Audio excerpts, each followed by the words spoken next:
If you really want to get a handle on modern China, its ambitions, its view of the world, and its whole relationship with the West, you've got to understand a period they call the Century of Humiliation.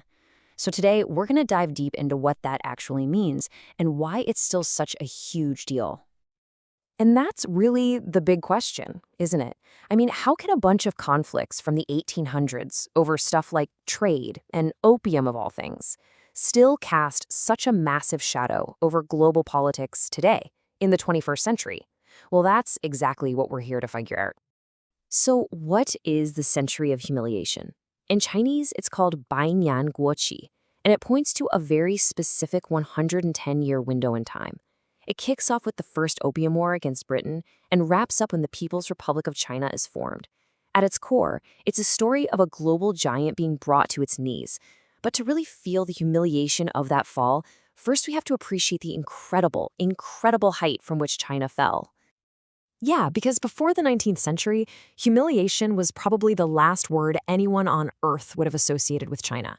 For pretty much all of recorded history, it was the exact opposite. It was the center of gravity for the entire world. I mean, just look at the sheer scale of time here. We are talking about dynasties that each lasted for centuries, creating these long periods of stability and amazing culture.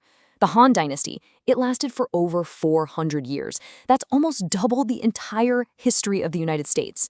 Think about that for a second. This context is everything, because China's self-image wasn't built on a short-term success, but on a sustained, millennial-long legacy of being the dominant civilization. And this legacy wasn't just cultural, it was technological.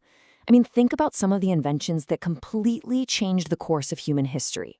Paper, printing, the compass, gunpowder. They all came from here. For centuries, China wasn't just playing the game of global progress, it was writing the rules. And this brings us to the absolute peak. Right on the eve of the 19th century, the Qing Empire was arguably the most powerful country on the planet. It ruled over a third of the world's people and had an economy larger than all of Europe combined. From inside the Forbidden City, this didn't seem like dominance. It just seemed like the natural order of the universe. But that natural order was about to get a massive, violent reality check. You see, the Industrial Revolution had been raging in Europe, creating new superpowers with new technologies and a massive hunger for new markets. And their worldview was on a collision course with China's. And nothing captures this collision better than the First Opium War. Just look at this breakdown. The two sides weren't just disagreeing, they were operating in completely different realities. The Qin court saw the British as some annoying barbarians causing a minor problem. The British saw a global war to pry open a huge market. When two worlds like that collide, something's got to give. The result of that collision was a series of what China would later call the unequal treaties. And this is so important.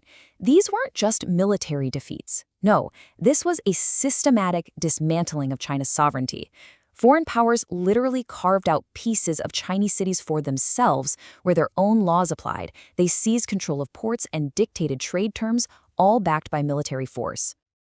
Now, while China was reeling from these blows from the outside, it was also being torn apart from within. What is this number?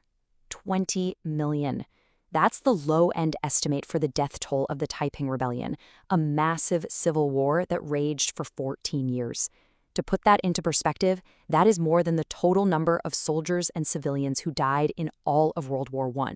This absolute catastrophe on the inside made it impossible for China to effectively defend itself from the outside. But maybe the biggest psychological blow of all was still on its way. Look, losing to distant Western powers was one thing, but losing a war to Japan, a smaller neighboring nation that had for centuries been in China's cultural shadow, that was a totally different kind of humiliation.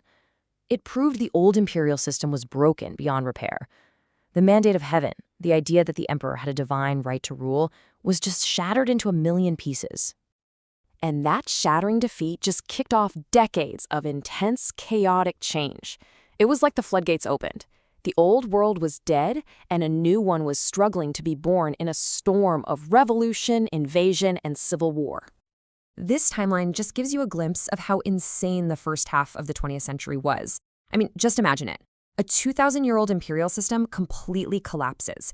It's replaced by a new, fragile republic, which then immediately fractures into a brutal civil war. And right in the middle of all that, a full-scale, devastating invasion by Imperial Japan. So when Mao Zedong stood up and proclaimed the People's Republic in 1949, it wasn't just a political victory. For millions of people, it felt like an end to the chaos, the official closing of the book on this century of humiliation. And that brings us right back to our original question. The events themselves are in the past, sure, but the story of those events, the narrative is alive and well.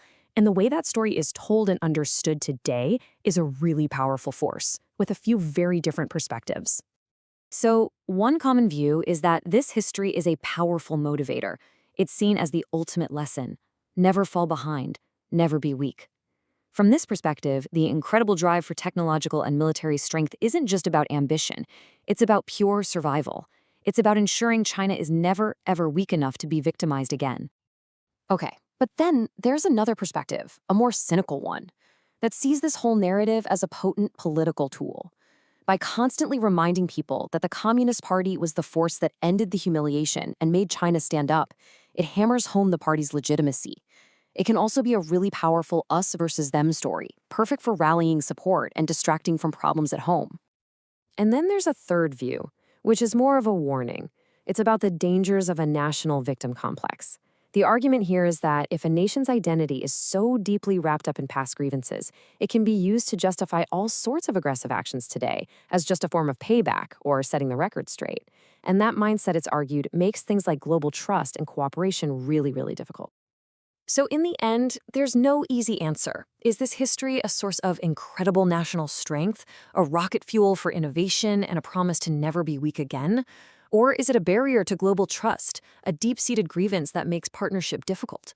The truth is, it's probably all of these things at once. And understanding this complex, powerful, and still very present legacy is absolutely essential to understanding the world we all live in today.